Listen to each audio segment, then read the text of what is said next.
The dust on New Terra had not moved for 400 years. Admiral Zethkar stood on the dead planet's surface, his blue skin glowing softly in the pale morning light. He looked at the empty human city with sad eyes. The buildings were still there, but no people lived in them anymore. "Sir, we found something," called Dr. Nixara. Her crystal body sparkled as she walked over to the Admiral. She held a small device in her hands. This was in the main building. "It looks like human writing."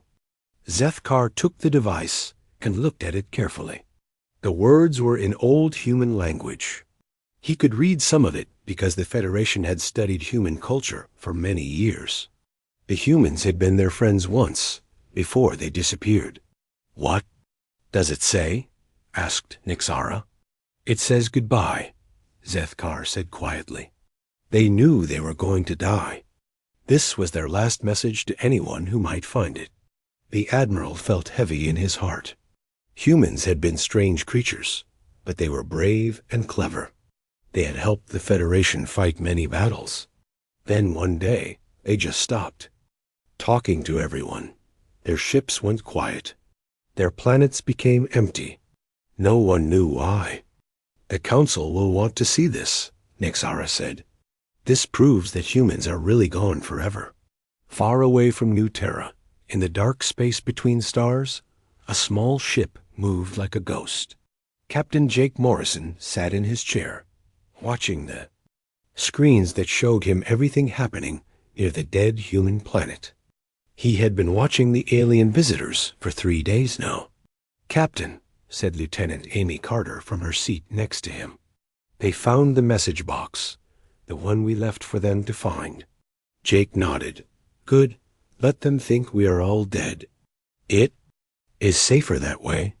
Amy looked worried. "But sir, they were our friends once. Maybe we should tell them the truth." "The truth is dangerous, Amy," Jake said. "The truth is that we are not dead. We are hiding. We have been hiding for 400 years, and we are not ready to come out yet." Jake thought about the real human worlds, hidden in places where no one would look for them. They were built inside old rocks that floated in space. Some were on planets so far away that no maps showed them. Millions of humans lived there, working and learning and getting stronger. "Sir," called Chief Engineer Paul Mitchell from the back of the ship, "I am getting strange readings from the edge of our space. Something big is moving out there." Jake felt cold fear in his stomach. "How big?" "Very big, sir, and it is coming this way." Jake knew what that meant. The enemy was coming back. The same enemy that had made humans hide in the first place. The enemy they called the Devourers. On New Terra, Admiral Zethkar put the human message device in his bag. He would take it back to the Federation Council. They would put it in a museum with other things from dead races. Everyone would look at it and feel sad for a little while, then forget about it. "Sir," his pilot called from their ship, "we should go now. This place makes me feel strange." Zethkar looked around one more time. Something felt wrong about this planet. It was too clean, too perfect. Like someone had made it look empty on purpose. But that was crazy thinking. Everyone knew humans were not smart enough to trick the whole galaxy dot as their ship flew away from New Terra. Zethkar did not see the small cameras hidden in the rocks. He did not know that everything he did was being watched and recorded. He did not know that somewhere far away, human leaders were making big decisions about the future dot in the hidden human base called Phoenix Station. Commander Nick Torres watched the alien ship leave on his screens. He was a tall man with gray hair and tired eyes. He had been fighting and hiding for most of his life. "They took the bait," he said to the other humans in the room. "They think we left that message when we died. How much longer do we wait?" Asked Captain Maya Rodriguez. She was young but tough, and she commanded one of their biggest warships. "Not much longer," Nick said. "Our scouts say the Devourers will be here in less than a year. We have been getting ready for this day for 4 centuries. Soon we will have to stop hiding and start fighting. Maya nodded. The fleet is ready. Our new weapons work better than we hoped. The aliens will be surprised when they see what we can do now. Nick looked at the star maps on the wall. Red dots showed where Devourer ships had been seen. They were getting closer every day. Soon, the whole galaxy would be in danger again. Send a message to all our hidden bases, Nick said. Tell them to get ready.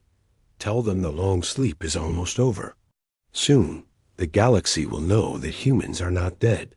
We are just very, very angry. Far away, Captain Jake Morrison made his ship invisible again and started flying toward home. He had a report to make. The Federation still thought humans were extinct. That was good. When the real war started, surprise would be their best weapon. The empty human city on New Terra stayed quiet as night came. But deep under the ground, hidden machines started to wake up. They had been sleeping for 400 years, waiting for the right signal. Now that signal had come, the humans were coming back. 3 weeks after leaving New Terra, Admiral Zethkar was drinking his morning tea when the alarm started screaming. He dropped his cup and ran to the command center of his ship. All around him, alien crew members were shouting and pointing. At their screens, what is happening? Zethkar yelled over the noise. Sir, a ship just appeared right next to us, said his second officer. It came out of nowhere. Our sensors did not see it coming. Zethkar looked at the main screen. There, floating next to his big Federation ship, was a smaller vessel. It looked old but well built. The design was familiar, but it could not be what he thought it was. Sir, his communications officer said with a shaking voice, they are sending us a message. The signal is coming from that ship. Put it on the main screen, Zethkar ordered. The screen flickered, and then a face appeared. It was the face of a human male with brown hair and calm eyes. Zethkar felt his heart stop beating for a moment. This is Captain Jake Morrison of the human vessel Wanderer, the man said. Admiral Zethkar, we need to talk. The command center went completely quiet. Everyone stared at the screen. Humans were supposed to be extinct, dead for 400 years. This had to be some kind of trick. This is not possible, Zethkar whispered. I know this is hard to believe, Jake said from the screen. But we never died, Admiral. We just went away for a while. Now we are back, and we have much to discuss. On the human ship, Captain Jake. Morrison sat in his command chair, trying to look calm. Inside, his heart was beating very fast. This was the moment his people had planned for so long. Next to him, Lieutenant Amy Carter was recording everything. Sir, they are not responding, Amy said quietly. Give them time, Jake replied. Finding out that a whole race is not dead when you thought they were. That takes time to understand. Finally, Admiral Zethkar found his voice. If you are really human, prove it. Anyone could make themselves look like a human. Jake smiled. Do you remember the Battle of Kepler Station? Your ship was badly damaged. A human captain named Lisa Brooks saved your life by giving you the fuel. You needed to get home. You told her that Valyrians never forget a debt. Zethkar's eyes went wide. That story was not in any official records. Only he and Lisa Brooks had known about it. Lisa Brooks, he said slowly. Is she? She is alive and well, Jake said. In fact, she would like to speak with you. She is our best diplomat now. The screen changed, and now a human woman with gray hair and kind eyes was looking at him. She was older than Zethkar remembered, but it was definitely her. Hello, old friend, Lisa Brooks said. I am sorry we had to disappear like that, but we had good reasons. Lisa, Zethkar said, and his voice was full of emotion. We thought you were all dead. We mourned for your people. The council built monuments to honor human memory. We know, Lisa said sadly. We watched from far away. We saw the monuments. We were touched that you remembered us. But we could not come back, not until now. Why? Zethkar asked. Why did you leave? Why did you let us think you were dead? Lisa's face became serious, because something terrible was coming. Something that wanted to destroy all life in the galaxy. We had to hide and prepare. We spent 400 years getting ready to fight it. Fight what? Zethkar demanded. The Devourers, Jake Morrison said, coming back on the screen. They are coming back, Admiral. Our long-range sensors show their ships moving toward Federation space. They will be here in less than a year. Admiral Zethkar felt cold fear fill his body. He had heard stories about the Devourers, ancient tales of monsters that ate entire worlds. But those were just myths, weren't they? The Devourers are real, Jake continued. We fought them before, 400 years ago. We barely survived. That is why we had to disappear. We needed time to build better weapons, better ships, better ways to fight them. Show me, Zethkar said. The screen changed again. Now it showed star charts with red dots moving slowly toward the galaxy's center. There were hundreds of them, maybe thousands.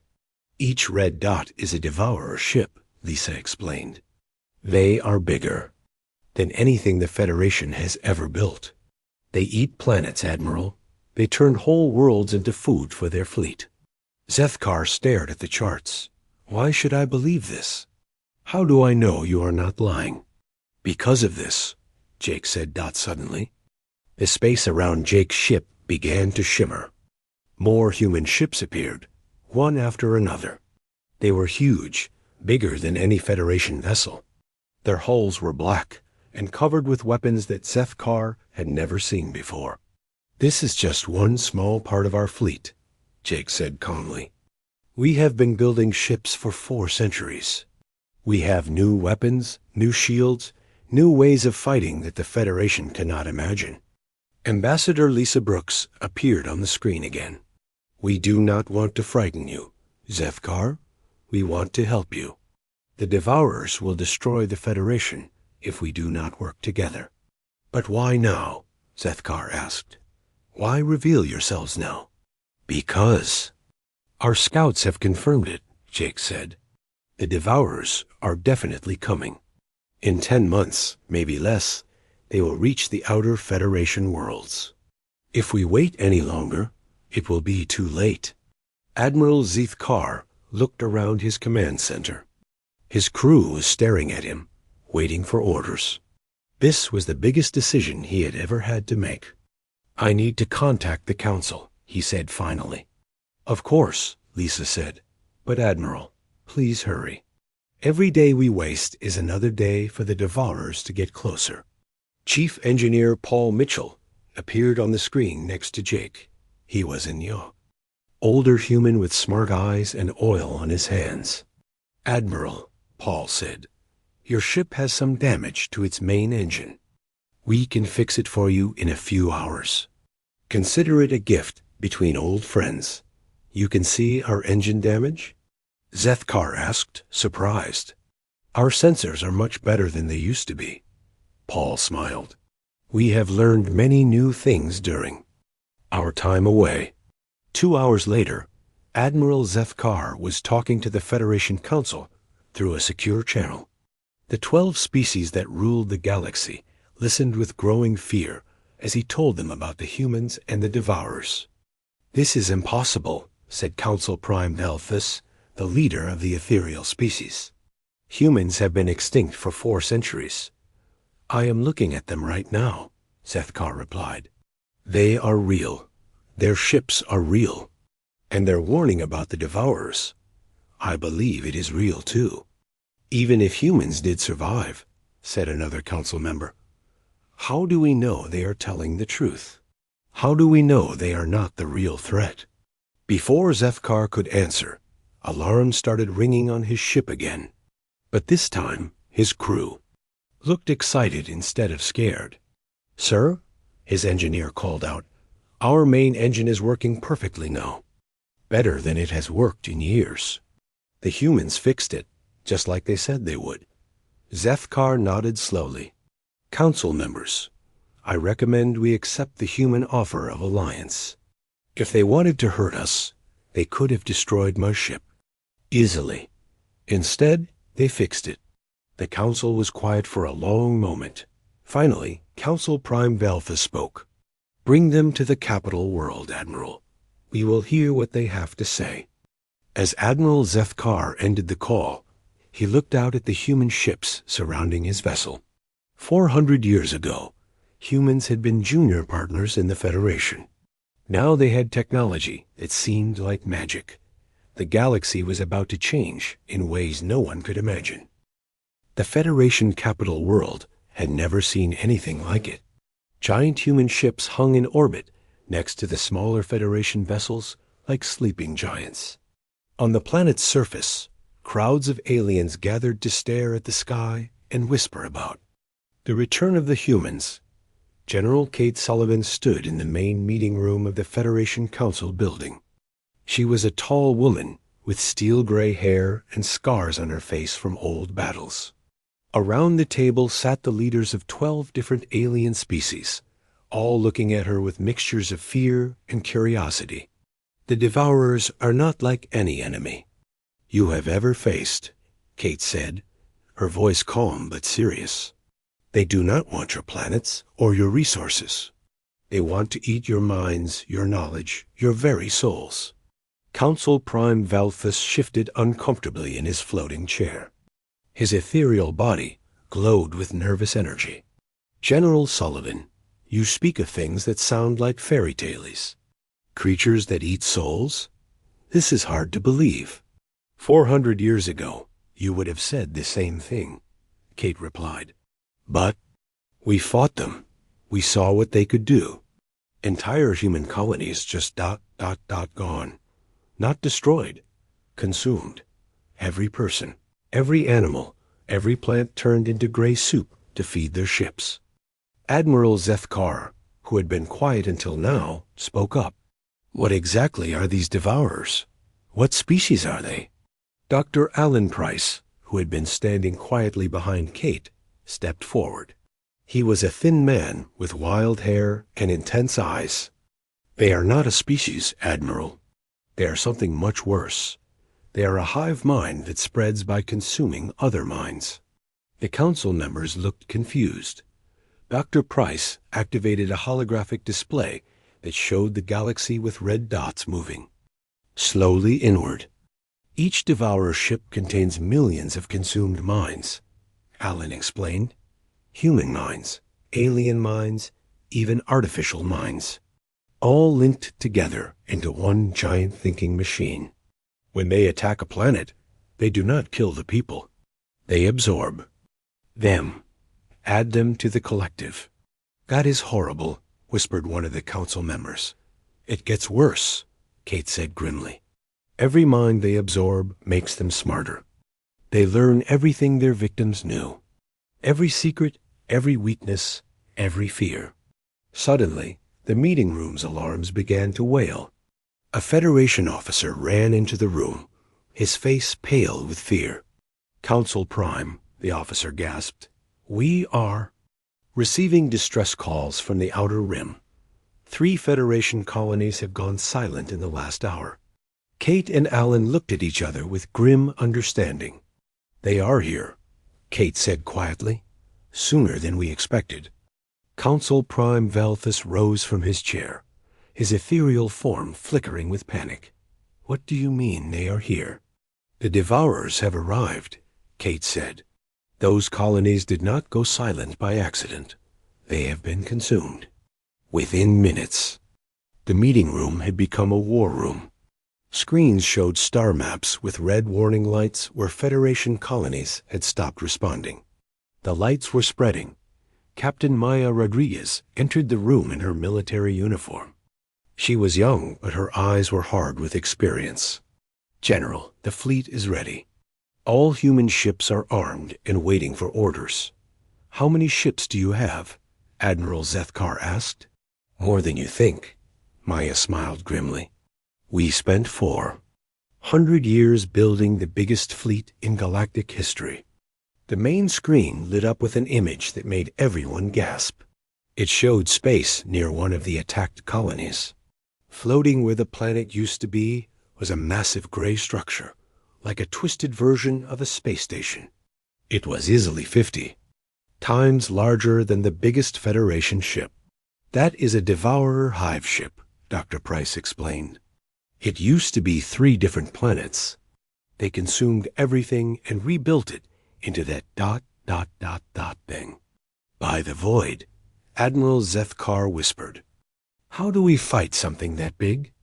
Very carefully, said a new voice from the doorway. Commander Nick Torres walked in, followed by several other human officers, and with weapons the Federation has never seen before. Kate nodded to Nick. Show them. Nick activated another holographic display. This one showed detailed plans for human weapons and ships. We call this a quantum torpedo. It does not just destroy matter. It erases it from existence. One torpedo can punch a hole through that hive ship. Impossible, said one of the alien scientists. You cannot simply erase matter. Watch this, Nick said. The screen changed to show a human test range. A massive asteroid hung in space, easily the size of a small moon. A single human ship fired what looked like a normal missile at it. When the missile hit, the asteroid simply vanished, not exploded, not broken apart. Gone. The room fell silent. We also have consciousness shields, Dr. Price added. The Devourers attack minds directly. Our shields protect against that. We can share this technology with Federation ships. How long do we have? Council Prime Velthus asked. Based on their current speed, Kate calculated, they will reach the core Federation worlds in 6 months. Maybe less if they accelerate. Admiral Zethkar stood up. Then we need to start fighting now. Every day we wait, more colonies die.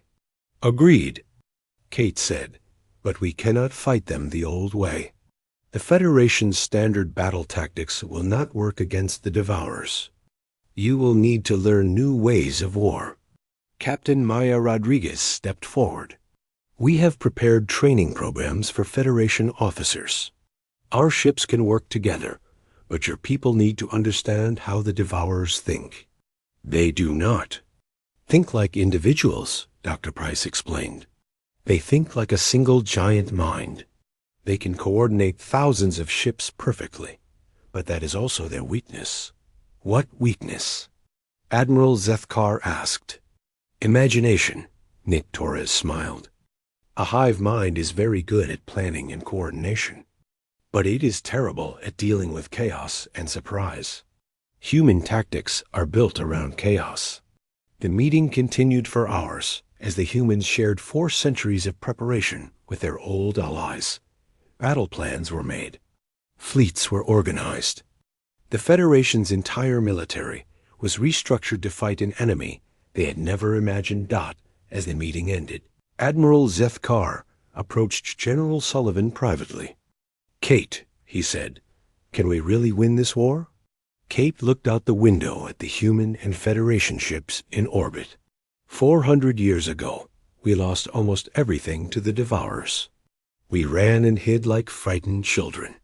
But we used that time well. We studied them.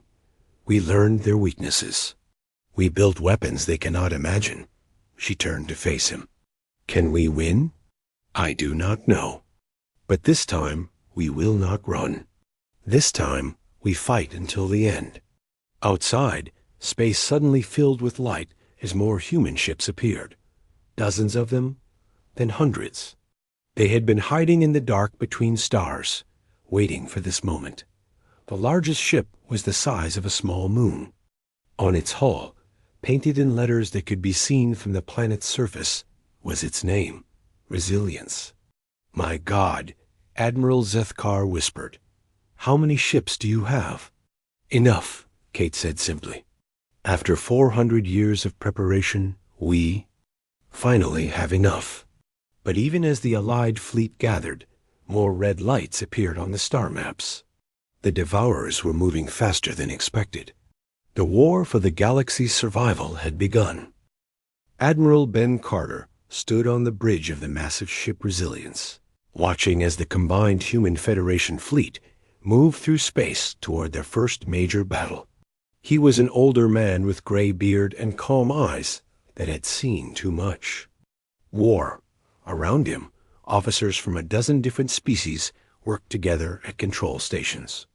"Sir, we are approaching the Kepler system," reported his navigation officer, a young Valerian named Kethmer. "Devourer forces detected on long-range sensors." Ben nodded. "Signal the fleet. All ships prepare for combat. Remember, we stick to the plan no matter how bad things look." 3 star systems had fallen to the Devourers in the past month. Each time, the enemy had grown stronger by absorbing the minds and knowledge of the consumed populations. But this time would be different. This time, the galaxy was ready to fight back. Devourer hive ship entering visual range, called the sensor operator.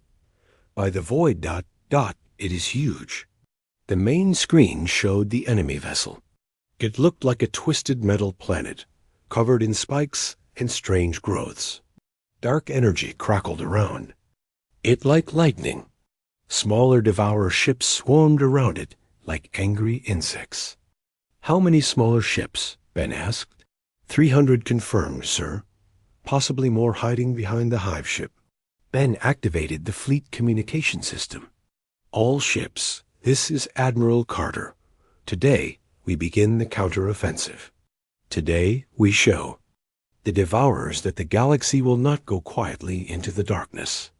In his experimental fighter Phoenix, Captain Steve Johnson checked his weapons one more time. His ship was small and fast, designed to slip inside enemy vessels and attack them from within. It was a crazy idea, but crazy ideas often worked best against the Devourers. "Phoenix, this is Resilience," came Admiral Carter's voice over the radio. "You are cleared for penetration attack." "Good luck, Captain." "Thank you, sir," Steve replied. Phoenix moving to attack position.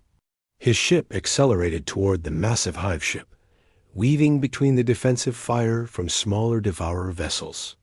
The quantum shields that Dr. Price had developed held against the strange energy weapons that tried to scramble his mind. On the medical ship Hope, Dr. Rachel Green was preparing for casualties in a very different way. She was a psychologist who specialized in treating minds damaged by Devourer attacks. Her equipment could help Federation officers who had been partially absorbed by the enemy hive mind. "All medical teams, prepare for incoming wounded," she announced, over the ship's communication system. "Remember, some of these injuries will be to the mind, not the body. Follow the protocols we practiced." The first wave of the attack began as Admiral Carter's main fleet engaged the Devourer swarm. Quantum torpedoes lit up space as they erased enemy ships from existence. But the Devourers fought back with weapons that seemed to bend reality itself. "Direct hit on the Federation cruiser Harmony," reported the tactical officer. "They are." "Sir, the ship is changing." Ben looked at the screen in horror. The Federation ship was transforming, its hull growing twisted spikes and dark energy. The Devourers had somehow infected it. "All ships maintain distance from infected vessels." Ben ordered, "Do not attempt rescue." Repeat, "Do not attempt rescue." Lieutenant Colonel Maria Santos was already in position for her part of the mission. She led a team of human special forces soldiers wearing advanced power armor that could resist Devourer mind attacks. Their job was to board the hive ship after Steve Johnson opened a way inside. "Assault team ready," Maria reported, waiting for Phoenix to clear the entry point. Steve's fighter had reached the hive ship's surface. The massive structure, was covered in what looked like metal skin, but Steve knew it was actually compressed matter from consumed planets. He fired his special penetration torpedoes at a weak point his sensors had identified. "Direct hit," he reported. "Opening created. I am going inside." The Phoenix disappeared into the hole it had created. Inside the hive ship, Steve found corridors that seemed to stretch forever. The walls pulsed with dark energy, and he could hear whispers in his mind from millions of absorbed consciousness. "This is Phoenix," he said into his radio, though he was not sure if anyone could hear him inside the enemy ship. "I have found what looks like a central control chamber. Moving to investigate." Meanwhile, the AI construct called Oracle was coordinating the entire battle from its position on the Resilience. Oracle was not like other artificial intelligences. It had been built specifically to fight the Devourer hive mind, and it could think faster than any biological brain. "Admiral," Oracle's synthetic voice announced, "I am detecting a pattern in the enemy's movements. They are trying to surround our fleet." "Recommendations?" Ben asked. "Execute Tactical Plan 7. Pull our forces back to Position Beta and let them think they are winning." Ben trusted Oracle's analysis. "All ships, implement Tactical Plan 7. Fall back to Position Beta." To the watching Devourers, it looked like the human Federation fleet was retreating. The enemy ships pursued eagerly, moving into the exact position that Oracle had predicted they would. Inside the hive ship, Steve Johnson had found the central control chamber. It was a vast room filled with floating brain-like structures connected by cables of dark energy. The absorbed minds of billions of beings were stored here, all linked together in one horrible network. "Phoenix to all ships," he whispered into his radio. "I have found the consciousness cores, preparing to plant quantum charges." But as he moved toward the nearest core, the whispers in his mind grew louder. He could hear voices he recognized. Human voices from 400 years ago. "Steve," said a voice that sounded like his own grandmother. "Steve, do not hurt us. We are still here. We are still alive inside this place." Steve hesitated. If the absorbed minds were still conscious, still aware, then destroying the cores would kill billions of innocent people. "Oracle," he said into his radio, "I need guidance." The absorbed minds, they are still alive in here. Oracle's response came through clearly, despite the interference. "Captain Johnson, the minds you hear are not truly alive. They are copies, echoes of the original people. The real people died when they were absorbed. What you hear now are just memories being used to manipulate you." Steve gritted his teeth and placed the first quantum charge. "For everyone who really died," he whispered Dot outside. Maria Santos and her assault team were fighting their way through the hive ship's outer levels. Their power armor protected them from the mind attacks, but the Devourers had other weapons. Twisted creatures that had once been people attacked them with claws and teeth. "Keep moving," Maria ordered her team. "Do not look at them too closely. Do not try to recognize who they used to be." Dr. Rachel Green was treating the first casualties. On the Hope, many Federation officers had been partially absorbed before the quantum shields could protect them. Their minds were filled with alien thoughts and horrible memories. "Doctor," one of the patients said, his eyes wide with terror, "I can still hear them. I can hear the hive calling to me." "You are safe now," Rachel said gently, while her equipment worked to remove the foreign thoughts from his mind. "The hive cannot reach you here." Back on the Resilience, Admiral Carter watched as his plan unfolded. The Devourer fleet had moved into the trap position, and now the hidden human ships revealed themselves. Hundreds of vessels that had been invisible suddenly appeared behind the enemy. "All ships, execute final phase," Ben commanded. "Hit them with everything we have." The space battle became a storm of light and energy. Quantum torpedoes erased Devourer. Ships, while reality-bending weapons, struck back at the human Federation fleet. Ships on both sides were destroyed or transformed beyond recognition. Inside the hive ship, Steve Johnson finished placing his charges and began his escape. Behind him, he could hear the whispers growing louder, more desperate. The absorbed minds knew what was coming. "Charges set," he reported. "Phoenix beginning extraction. All assault teams evacuate immediately," Admiral Carter ordered. "Quantum charges detonating in 60 seconds." Maria Santos and her team fought their way back to their extraction point as the hive ship began to shake around them. The enemy was realizing what was happening and trying to stop them. "Move, move, move," Maria shouted as they reached their ship. The quantum charges exploded in perfect sequence. The massive hive ship simply vanished, taking with it millions of absorbed minds and the Devourer fleet's central command. The remaining enemy ships began firing randomly, no longer coordinated by the hive mind. "Target the confused ships," Ben ordered. "Take them down while they cannot organize." The battle continued for 6 more hours, but the outcome was no longer in doubt. Without their hive ship to coordinate them, the Devourer forces were defeated one by one as the last enemy vessel was destroyed. Admiral Carter allowed himself a small smile. They had won their first major victory. But he knew this was just the beginning. "Oracle," he said, "damage report. 17 ships lost, 43 damaged," the AI reported. "Casualty count, 847 Federation personnel, 312 human personnel." Ben felt the weight of those numbers. Each one represented someone who would never go home. But their sacrifice had saved billions of others. "Set course for the next Devourer position," he ordered. "We have a galaxy to save." The combined fleet moved deeper into space, following the trail of consumed worlds.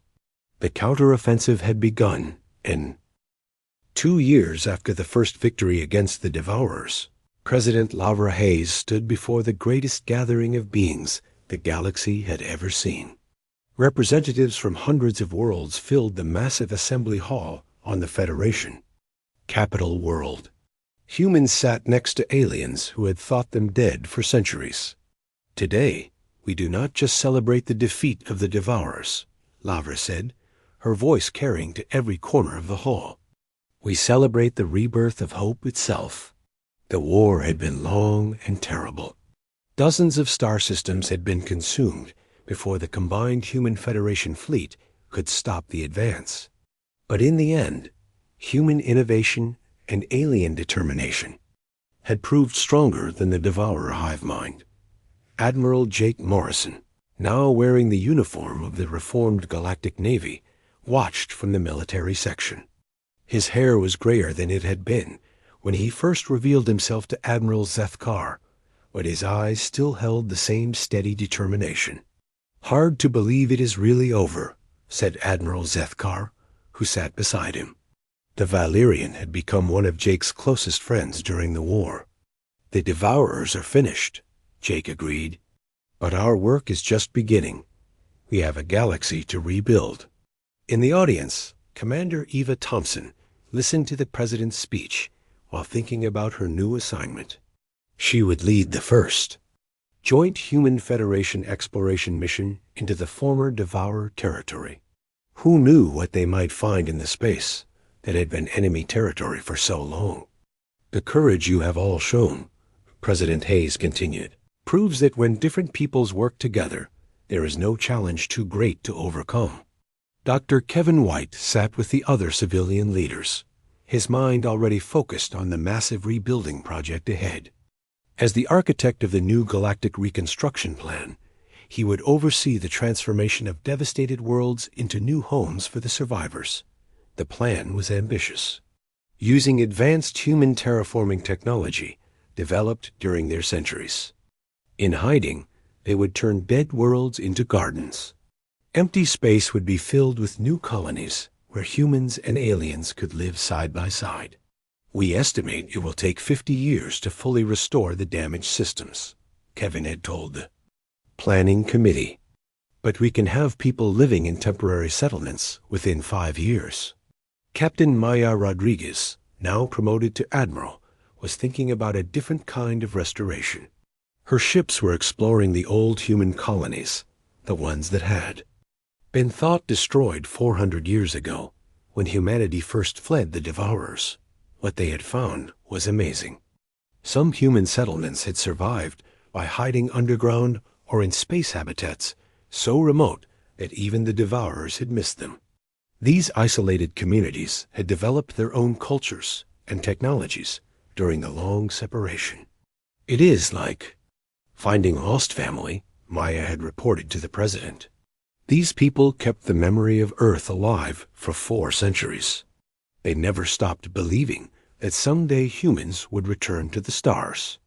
Ambassador Lisa Brooks, now elderly, but still sharp, was working on the most important document in galactic history, the new Galactic Charter. This agreement would govern how all the different species worked together in the post-war galaxy.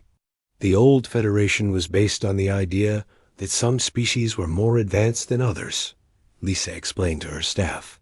The new charter recognizes that every species has something unique to offer. Humans learned this lesson during our time in exile. The charter included revolutionary new ideas. Mixed species colonies would be encouraged. Technology would be freely shared between all member worlds. Most importantly, no species would ever be written off as extinct again without absolute proof. As President Hayes finished her speech, the assembly hall erupted in cheers from dozens of different species. But the loudest cheers came from the human section, where people who had hidden in the darkness for 4 centuries were finally free to celebrate their survival. After the ceremony, Admiral Jake Morrison walked through the gardens surrounding the assembly building. The plants here came from hundreds of different worlds, all growing together in harmony. It seemed like a good symbol for the new galaxy they were building. "Admiral Morrison?" called a young voice behind him. Jake turned to see a human child, maybe 10 years old, with her alien friend who looked like a small crystalline being. They were both wearing the uniform of the new integrated schools where human and alien children learn together. "Yes?" Jake said, smiling. "My teacher said you were one of the people who brought the humans back," the child said. "Is that true?" "I helped," Jake said modestly, "but it was not just me. It took many people working together." "Will humans ever have to hide again?" the alien child asked in its tinkling crystal voice. Jake knelt down so he was at their eye level. "I hope not. But if we ever do face another threat like the Devourers, we will not face it alone. We have friends now who will stand with us." The children smiled and ran off to play in the garden. Jake watched them go, thinking about how different their lives would be from his own childhood in the hidden bases. Meanwhile, Dr. Rachel Green was establishing the first treatment center for Devourer survivors. These were people who had been partially absorbed by the enemy hive mind, but rescued before the process was complete. Their minds carried scars that would take years to heal. "The important thing to remember," she told her staff, "is that they are survivors, not victims. They lived through something that should have destroyed them. That makes them incredibly strong." The treatment center would also study the recovered Devourer technology. Some of it could be adapted for peaceful purposes. The same mind-linking technology that had made the Devourers so dangerous could help paralyzed people control artificial limbs with their thoughts. Commander Nick Torres, now retired from active military service, was writing the official history of the human exile and return. His book would ensure that future generations remembered both the cost of the long hiding and the importance of never giving up hope. "We lost so much during those 400 years," he wrote in his journal. "We lost worlds, friends, family. Members who died in exile, never seeing the stars again. But we also gained something precious, the knowledge that humans can survive anything if we stick together and never stop trying. The galaxy was changing in ways both large and small. Human. Restaurants opened on alien worlds, serving Earth food to curious customers. Alien musicians performed human songs with their own unique interpretations. Mixed species families adopted children from worlds devastated by the war. On the former human world of New Terra, now being rebuilt as a memorial and living city, Admiral Zethkar stood where he had once found the fake message about human extinction. The place was different now, filled with construction equipment and workers from many species. "It is strange," he said to his companion, Dr. Nixara. "We stood in this exact spot and believed we were looking at the end of a species. Now we know it was really the beginning of their greatest chapter. Do you think they planned it this way?" Nixara asked. "The false message, the empty cities, all of it?" "Some of it," Zethkar admitted. "But I think mostly they were just very good at making the best of a terrible situation. That seems to be what humans do." As the sun set on New Terra, the construction crews finished their work for the day. Tomorrow they would continue building the memorial that would honor both the humans who had died in the original Devour War and the aliens who had mourned their supposed extinction. The memorial's central message, carved in the languages of every Federation species, was simple: in memory of the lost, in celebration of the found, in hope for the future.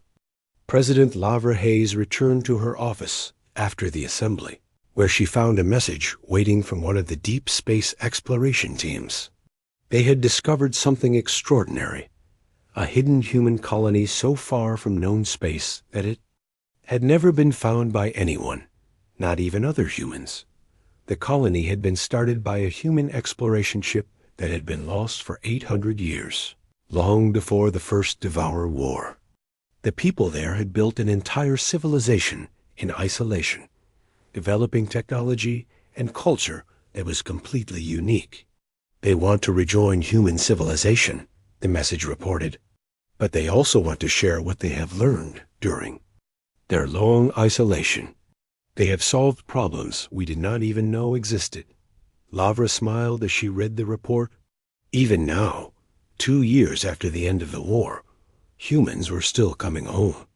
Maybe they always would be.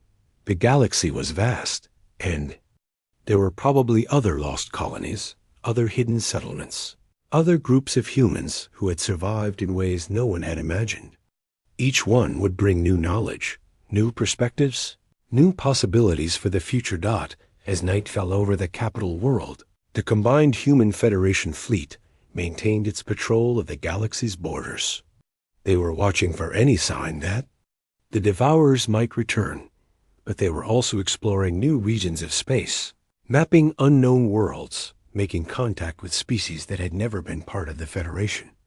The universe was bigger than anyone had imagined, and now that humans had reclaimed their place among the stars, there was no limit to what they might discover together. Admiral Jake Morrison looked out from his ship's bridge at the stars that had once seemed forever out of reach. Somewhere among those points of light were worlds waiting to be explored, problems waiting to be solved.